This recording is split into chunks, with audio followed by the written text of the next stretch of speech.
कहनी तू जान लेके गईलू।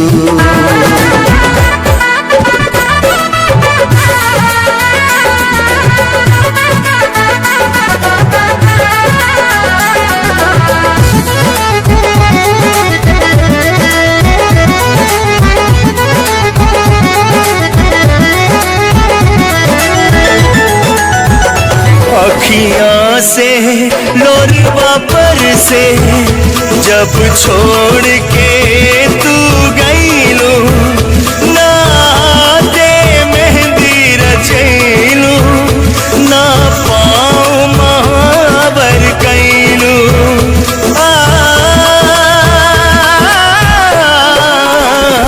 अखियाँ से लोरवा पर से जब छोड़ के तू गईलू, ना हाथे मेहंदी रचैलू, ना पाँव महावर कैलू, ना पाँव महावर कैलू।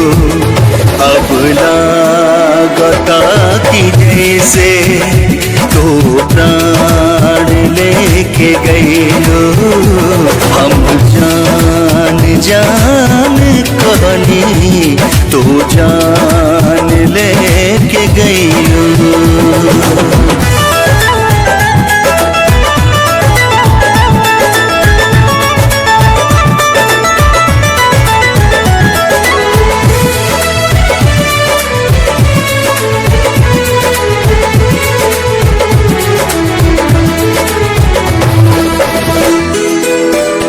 जब याद करी तोहके तड़पे दिलवा मोर, मन राह मिलन के देखे जैसे चांद के देखे चकोर।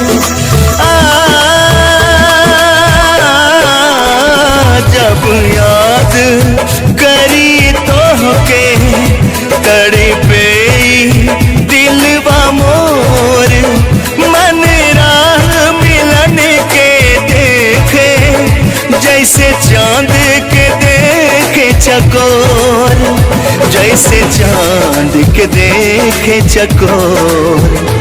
हंसत खेलत जिंदगिया शमशान के गईलू। हम जान कहनी तो जान लेके गईलू।